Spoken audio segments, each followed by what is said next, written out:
ನಮಸ್ತೆ. ಕಥೆಗಳಿಂದ ಪರಿವರ್ತನೆಗೆ ಸ್ವಾಗತ. ಓದ್ತಾ ಇರೋ ಬುಕ್ಕು ಕರುನಾಡು ಬಾಬಳಿಕೆ. ಬರ್ದಿರೋದು ಡಾಕ್ಟರ್ ಗುರುರಾಜ್ ಕರ್ಜಗಿ ಸರ್. ಭಾಗ 4.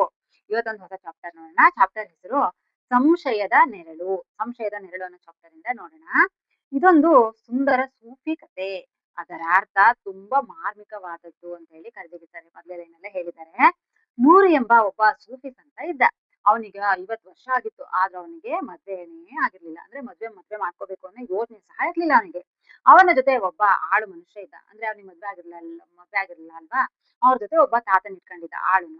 ಅಂದ್ರೆ ಅವ್ರಿಗೆ ಬೇಕು ಬೇಡಗಳು ನೋಡ್ಕೊಳಕ್ಕೆ, ಅವ್ರಿಗೆ ಊಟ ತಿಂಡಿ ಮಾಡ್ಕೊಳಕ್ಕೆ, ಅವ್ರ ಯೋಗಕ್ಷೇಮ ನೋಡ್ಕೊಳಕ್ಕೆ ಅಂತೇಳಿ ಒಬ್ಬ ಆಳನ್ನ ಜೊತೆಲಿ ಇಟ್ಕೊಂಡಿದ್ದ ಅವನು.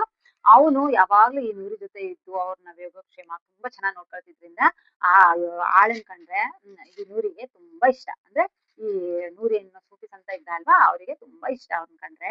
ಅದೇನು ಕಾರಣವೋ ನೂರಿ ತನ್ನ 50ನೇ ವರ್ಷದಲ್ಲಿ ಮದುವೆ ಆಗಲು ತೀರ್ಮಾನ ಮಾಡಿದ.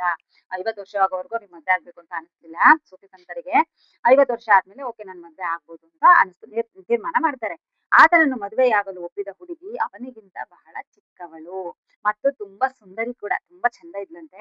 16 ವರ್ಷ ದಂಪತಿಗಳು ತುಂಬಾ ಸಂತೋಷವಾಗಿ ಬದುಕಿದ್ರು. ವಯಸ್ಸು ಅವ್ರಿಗೆ ಏಜ್ ಜಾಸ್ತಿ, ಇವ್ರಿಗೆ ಏಜ್ ಕಡಿಮೆ. ಅವ್ಳು ತುಂಬಾ ಸುಂದರಿ ಅಂತ ಇದ್ರುನು ಅವ್ರ ಮಧ್ಯೆ ಯಾವುದೇ ಒಂದು ಭಿನ್ನಾಭಿಪ್ರಾಯ ಇಲ್ಲದೆ ತುಂಬಾ ಚೆನ್ನಾಗಿ 10 ವರ್ಷ ಚೆನ್ನಾಗಿ ಸಂಸಾರ ಮಾಡ್ಕೊಂಡು ಹೋಗ್ತಾರೆ. ಅಷ್ಟು ಚೆನ್ನಾಗಿ ಅವರು ಅಂದ್ರೆ ಅಂಡರ್ಸ್ಟ್ಯಾಂಡಿಂಗ್ ಇರುತ್ತೆ ಇಬ್ರಲ್ಲೂನು.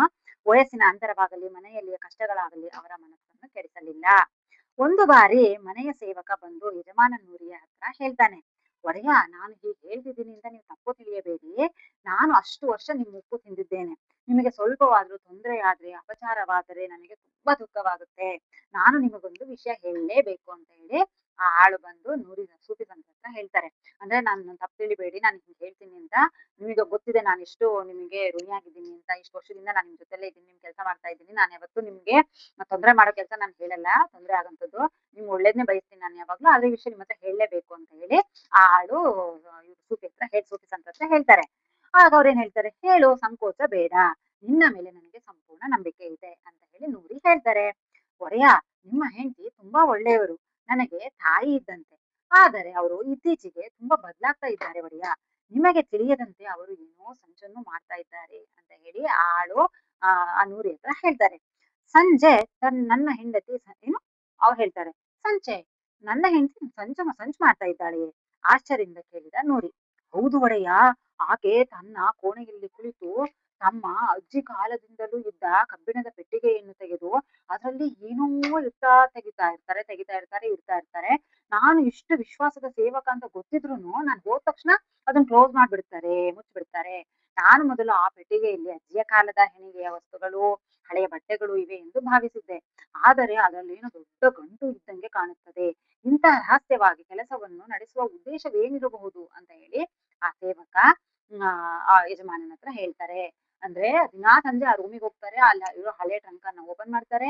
ಅದ್ರಲ್ಲಿ ಏನೋ ದೊಡ್ಡ ಗಂಟು ಇರೋ ಹಾಗಿದೆ. ನಾನಷ್ಟು ನಿಮ್ ಇಷ್ಟು ವರ್ಷದಿಂದ ನಿಮ್ ನಂಬಿಕೆಸ್ತ ಅಂತ ನಂಗೆ ಗೊತ್ತಿದ್ರು ನಾನು ಹೋದ ತಕ್ಷಣ ಡೋರ್ ಕ್ಲೋಸ್ ಮಾಡ್ಬಿಡ್ತಾರೆ, ಪೆಟ್ಟಿಗೆ ಕ್ಲೋಸ್ ಮಾಡ್ಬಿಡ್ತಾರೆ. ಅಂತದ್ ಏನಿದೆ ಒಡೆಯ, ಅದಕ್ಕೆ ನನಗೆ ಅವ್ರ ಮೇಲೆ ಸಂಶಯ ಬಂದಿದೆ ಅಂತ ಹೇಳಿ ಆ ಸೇವಕ ಅವ್ರ ಹತ್ರ ಹೇಳ್ತಾರೆ, ಸೂಫಿ ಸಂತರ ಹತ್ರ.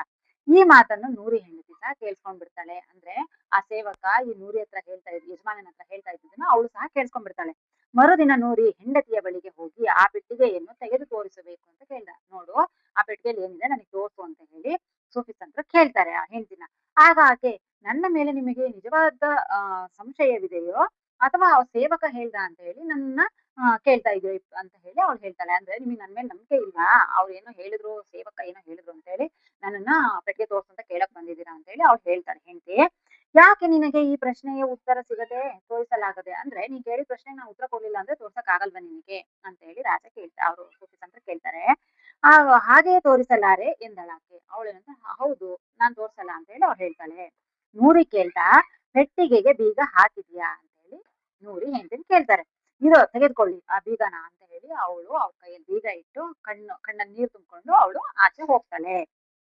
ನೂರಿ ತನ್ನ ಉಳಿದ ಆಳುಗಳನ್ನು ಕರೆದು ಪೆಟ್ಟಿಗೆಯನ್ನು, ಬೀಗದ ಕೈಯನ್ನು ಕೊಟ್ಟು ಅದನ್ನು ದೂರ ಎಲ್ಲಾದರೂ ತೆಗೆದುಕೊಂಡು ಹೋಗಿ ನೆಲದಲ್ಲಿ ಹುಗಿದು ಬಿಡಿ ಅಂತ ಹೇಳಿ ಹೇಳ್ತಾರೆ. ಅವಳು ಕೀ ಕೊಟ್ಟು ಹೋಗ್ತಾಳಲ್ವಾ ಅಳ್ದ. ಅವಾಗ ಅವರು ಕೀ ಅಂತೂ ಸಿಕ್ತು ಅವ್ರ ಕೈಗೆ. ನೋಡೋಣ ಏನಿದೆ ಅಂತ ಹೇಳಿ ಕ್ಯೂರಿಯಾಸಿಟಿಗಾದ್ರೂ ಓಪನ್ ಮಾಡ್ಲಿಲ್ಲ ಅವರು. ಅದನ್ನ ಆಳನ್ ಕರ್ದಿ ಆ ಪೆಟ್ಟಿಗೆನ ಮತ್ತೆ ಆ ಕೀನ ಎರಡನ್ನು ದೂರ ತಗೊಂಡೋಗಿ ಎಲ್ಲರೂ ಮಣ್ಣೊಳಗೆ ಹೋಗ್ಬಿಡಿ ಅಂತ ಹೇಳಿ ಆ ಸೂಫಿ ಸಂತರು ಹೇಳ್ತಾರೆ. ಅವಾಗ ಇದನ್ನ ಮತ್ತೆ ಪೆಟ್ಟಿಗೆ ಮುಚ್ಚಳ ಮಾತ್ರ ನೀವ್ ಯಾವ ಕಾರಣಕ್ಕೂ ತೆಗಿಬಾರ್ದು. ಕೀ ಕೊಟ್ಟಿದೀನಿ ಅಂತ ಹೇಳಿ ಅದನ್ನ ಓಪನ್ ಮಾಡ್ಬಾರ್ದು ಅಂತ ಹೇಳಿ ಆಜ್ಞೆ ಸಹ ಮಾಡ್ತಾರೆ ಆ ಸೇವಕರಿಗೆ. ಸರಿ ಅಂತ ಹೇಳಿ ಅವ್ರು ತಗೊಂಡ್ ಹೋಗ್ತಾರೆ.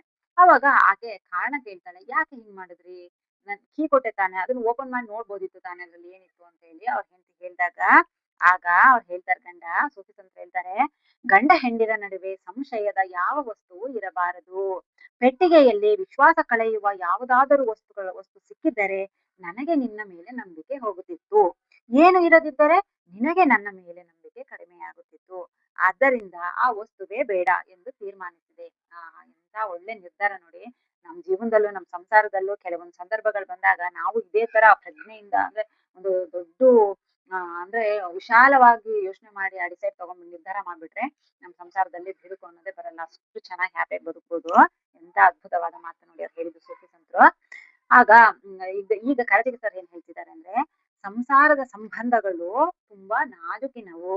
ಅವುಗಳ ನಡುವೆ ಸಂಶಯದ ಅವಿಶ್ವಾಸದ ನೆರಳು ಬೀಳದಂತೆ ಪ್ರಯತ್ನಿಸಿ ಸಾಧಿಸಬೇಕು ಅಂತ ಹೇಳಿ ಕರಜಗಿ ಸರ್ ಹೇಳ್ತಾ ಇದ್ದಾರೆ.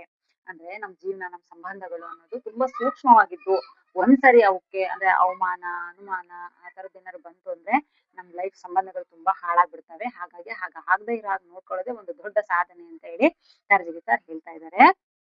ಸೊ ಇದನ್ನ ನಾವು ನಮ್ ಲೈಫಿಗೆ ಅಂದ್ರೆ ಕನೆಕ್ಟ್ ಮಾಡ್ಕೊಂಡು ನೋಡ್ಕೋಬೇಕು. ನಾವು ನಮ್ ಲೈಫಲ್ಲಿ ಈ ತರ ಗಂಡ ಹೆಂಡತಿ ಮಧ್ಯೆ, ಅಪ್ಪ ಅಮ್ಮನ ಮಧ್ಯೆ, ಅಮ್ಮ ತಂದೆ ತಾಯಿ ಮಕ್ಳ ಮಧ್ಯೆ ಈ ತರ ಸಂಶಯ ಬಂದಾಗ ನಾವ್ ಯಾವ ರೀತಿ ಅದನ್ನ ಉಪಾಯದಿಂದ ಯಾರಿಗೂ ನೋವಾಗದೆ ಇರೋ ರೀತಿ, ನಂಬಿಕೆ ಕಳ್ಕೊಳ್ದೆ ಇರೋ ರೀತಿ ನಾವ್ ಯಾವ ರೀತಿ ಇದನ್ನ ಬಗೆಹರಿಸ್ಕೋಬೇಕು ಅಂತ ಹೇಳಿ ಈ ರೀತಿ ನಾವು ಮಾಡಿದ್ರೆ ಖಂಡಿತ ನಮ್ಮ ಸಂಬಂಧಗಳು ಎಲ್ಲವೂ ಚೆನ್ನಾಗಿರುತ್ತೆ ಅಂತ ಹೇಳಕ್ ಇಷ್ಟಪಡ್ತೀನಿ. ಸೊ ದಯವಿಟ್ಟು ಈ ಸ್ಟೋರಿ ಕೇಳಿ ಏನ್ ಅನಿಸ್ತು ಅಂತ ಹೇಳಿ ಕಮೆಂಟ್ ಮಾಡಿ, ಲೈಕ್ ಮಾಡಿ, ಶೇರ್ ಮಾಡಿ. Thank you.